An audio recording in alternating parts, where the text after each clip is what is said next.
Halo teman-teman, kembali lagi bersama saya di channel Demikian Fakta. Hari ini kita akan membahas pulau misterius yang konon menjadi salah satu tempat paling angker di dunia. Pertama, Pulau Poveglia di Italia.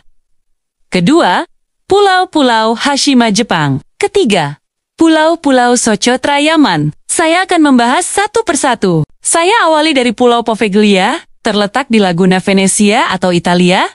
Pulau kecil ini menyimpan sejarah kelam yang membuat bulu kuduk merinding. Bayangkan, pada abad ke-14, ketika wabah Black Death melanda Eropa, Poveglia dijadikan tempat karantina bagi mereka yang terinfeksi. Ribuan jiwa meninggal di pulau ini. Hingga tanahnya konon mengandung abu kremasi para korban wabah. Tapi cerita tidak berhenti di situ. Pada tahun 1922, sebuah rumah sakit jiwa dibangun di pulau ini. Gedung dengan arsitektur menara bell tower yang megah ini justru menyimpan kisah mencekam. Beredar rumor bahwa salah satu dokter di sana melakukan eksperimen tidak manusiawi pada pasiennya. Sang dokter kemudian dilaporkan mengalami kegilaan dan terjun dari menara tersebut, yang membuat Poveglia semakin misterius. Pulau ini sepenuhnya ditutup untuk umum sejak 1968. Pemerintah Italia melarang keras siapapun mengunjungi pulau ini, kecuali dengan izin khusus. Bahkan para nelayan setempat enggan mendekat, takut terjerat jaring mereka pada tulang belulang di dasar laut sekitar pulau. Meski begitu, beberapa peneliti paranormal yang pernah mendapat izin mengunjungi Poveglia melaporkan berbagai kejadian aneh. Mulai dari suara-suara bisikan, jejak langkah di lorong kosong, hingga sensasi disentuh oleh sesuatu yang tak kasat mata. Para penduduk Venesia sendiri menyebut Poveglia sebagai pulau hantu atau pulau kematian. Yang menarik, di tengah semua cerita seram ini, Poveglia tetap menyimpan keindahan arsitektur khas Italia. Bangunan-bangunan tuanya, meski terbengkalai, masih menunjukkan kemegahan desain Renaissance. Vegetasi liar yang kini menguasai pulau, menciptakan pemandangan yang secara paradoks indah, namun mencekam. Tahun 2014,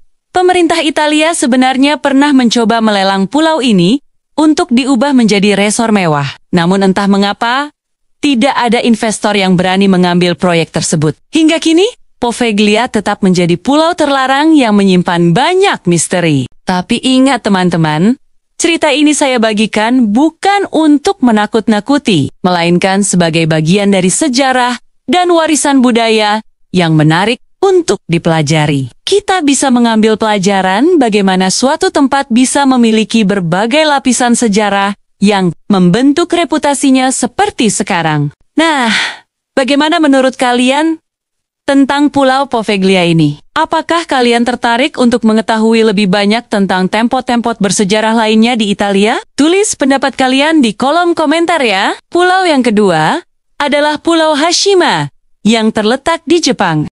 Kita akan menjelajahi sebuah pulau misterius yang menyimpan kisah kelam di balik kemegahannya.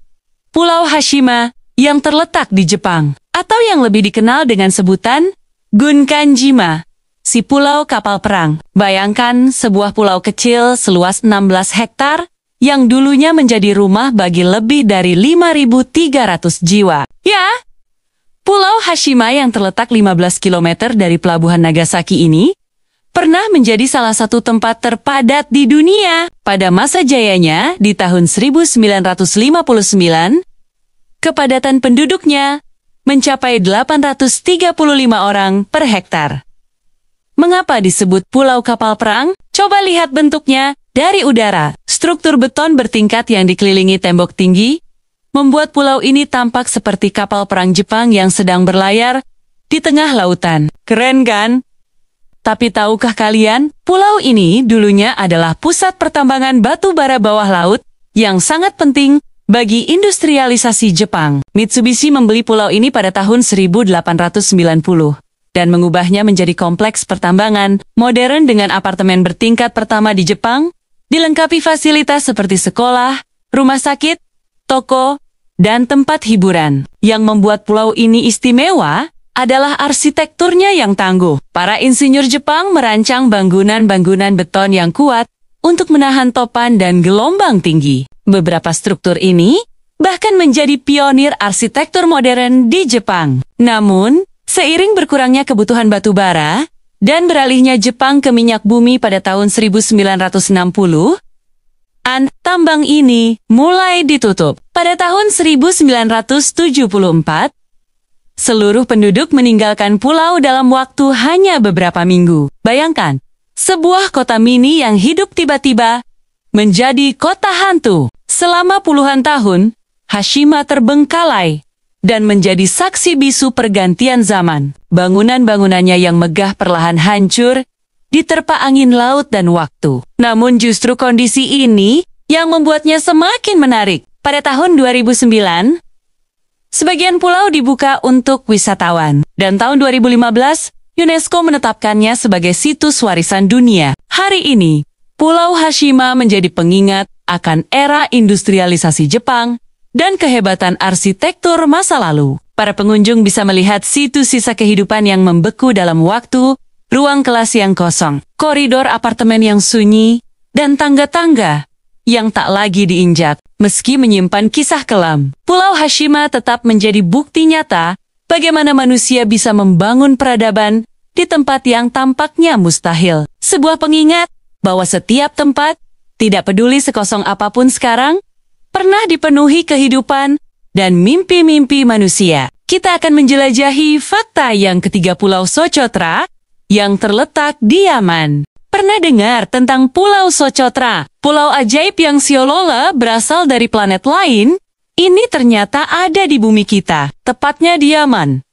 Bayangkan, di tengah Samudra Hindia, ada sebuah pulau yang memiliki pemandangan seperti di film Avatar. Pohon-pohon berbentuk payung raksasa yang disebut Dragon Blood Tree menjadi ikon utama pulau ini. Nama uniknya berasal dari getah merah yang keluar saat pohonnya terluka, mirip seperti darah naga dalam legenda. Yang bikin Socotra makin istimewa, hampir 37% dari tumbuhan yang ada di sini tidak bisa ditemukan di tempat lain di dunia. Ini bukan cerita dongeng loh. Para ilmuwan menyebut Socotra sebagai Galapagos Samudera India karena keunikan ekosistemnya. Nah, selain Dragon Blood Tree, ada juga pohon Battle Tree yang bentuknya mirip botol gemuk dengan batang menggelembung. Pohon ini menyimpan air di batangnya untuk bertahan hidup di musim kering. Cerdas banget kan? Alam memang selalu punya cara sendiri untuk beradaptasi. Tapi tunggu dulu, bukan cuma tumbuhannya yang unik. Socotra juga rumah bagi berbagai spesies burung, reptil, dan serangga yang tidak ada di tempat lain. Bahkan, ada lebih dari 90% spesies reptil yang hanya bisa ditemukan di pulau ini. Kalian tahu nggak? Socotra sudah terpisah dari daratan Afrika sejak 6 juta tahun lalu. Isolasi geografis inilah yang membuat evolusi di pulau ini berjalan dengan caranya sendiri. Menciptakan spesies-spesies yang tidak ada duanya. Masyarakat lokal Socotra juga punya keunikan tersendiri. Mereka masih mempertahankan bahasa kuno mereka, Socotri, yang merupakan salah satu bahasa tertua di dunia. Mereka hidup berdampingan dengan alam, memanfaatkan tumbuhan obat tradisional, dan menjaga kelestarian pulau mereka dengan kearifan lokal. Cuaca di Socotra juga ekstrem. Bayangkan, angin monsun bisa bertiup sangat kencang, hingga membuat pohon-pohon tumbuh miring. Tapi justru kondisi ekstrem ini yang membentuk landscape unik pulau tersebut. UNESCO bahkan mengakui keistimewaan Socotra dengan menetapkannya sebagai situs warisan dunia pada tahun 2008 ini. Bukan sekadar pengakuan, tapi juga bentuk perlindungan terhadap ekosistem unik pulau ini. Sayangnya, perubahan iklim dan aktivitas manusia mulai mengancam keberadaan spesies langka di Socotra. Karena itu, kita perlu lebih peduli dan sadar akan pentingnya menjaga keseimbangan alam. Nah, gimana sobat? Makin penasaran kan sama Pulau Socotra? Pulau ini mengingatkan kita betapa indah dan uniknya planet kita. Masih banyak keajaiban alam yang perlu kita jaga bersama. Kalau kalian suka dengan konten ini, jangan lupa like, komen, dan subscribe ya. Share juga ke teman-teman kalian, biar mereka tahu ada surga tersembunyi di Yaman ini. Sampai ketemu di petualangan berikutnya. Oh iya, kalau ada yang pernah berkunjung ke Socotra, atau punya info menarik lainnya, yuk share di kolom komentar. Kita bisa saling berbagi cerita dan pengetahuan. Terima kasih sudah menonton sampai akhir.